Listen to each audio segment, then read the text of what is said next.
And what happened in India? Just a misunderstanding. Different cultures. We went over there with the intention to play good shows, and the shows were kind of turning out a little shitty. No one really liked us. No one really understood us. We didn't understand them, as far as like in a musical sense. And the shows were really boring, so we wanted to have like an exciting show. So we did what we normally do, and everything seemed to be fine. We got a good reaction from everyone. It was our first good reaction in India, and when we got back to the hotel after that show, we were all excited, like, oh, finally, that show was cool. We're gonna have good shows from now on. It wasn't even that crazy. It was just Cole and Ian kissed each other, which I think was the big thing. And Cole mooned the crowd, but that's so like juvenile. It doesn't seem like a big deal. But the sponsors of the tour pulled out. Effectively shutting down, ending the whole tour, and I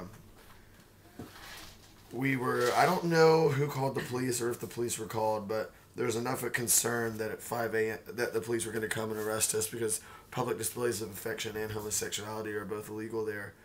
So it was enough we're concerned where we hired 2 cars at about 5 in the morning to drive us 10 hours from Chennai to Bangalore. Drove all night, no sleep, no eating. And then when we got there, the promoters, since the sponsors pulled out, the promoters started demanding all this money. And then I realized at some point they had taken our passports from the hotel reception desk because we had to leave them at the reception and locked them in the trunk of their car, and we chased them out of the hotel, or caught up with them in the back parking lot, and we're like, hey, where's our passports? And we were going to give them some compensation because we felt bad for losing the money and everything. But they never told us not to do that. And they never said, because we've been playing this for a year. They'd seen every YouTube video, they knew we were talking about it in interviews there. And they never said, hey, you can't do this, you can't do that. They even told us to go crazy because they wanted the shows to be well received as well. And, but yeah, to get back to the point, they tried to take our passports. So after that, we're just like, no compensation, man. Fuck that. You cross a big line when you steal someone's passport in a third world country. And, basically they were trying to extort us for all the money. So the rules changed after that. I thought there was going to be a big fight.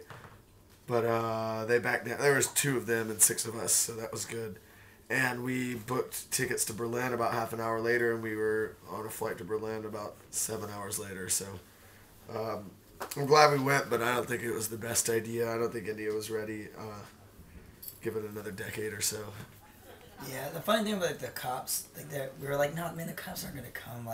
We do this all the time, and he's like, no, we have to leave the state to be able to get out of the jurisdiction of the police, because it's even if they're not coming, even if it's just a 10% chance or 20% chance, it's not very likely. Hey, Dave, how you doing? What's going on? What's on, Dave? We're just doing an interview real quick. If you want a beer or something, we got some in there. Cool. It's our booking agent, Dave. Hey, how's it going? All right. But he was 20% chance isn't worth it. To go to for public lewd acts, you can go to jail for 3 months. 3 months. So he's like, do you want to sit around and wait and see and find out what it's like in an Indian jail? So we're like, I guess not. So we booked it. Drinking that water, living in squalor. We have a bottle over. What the hell's up with that?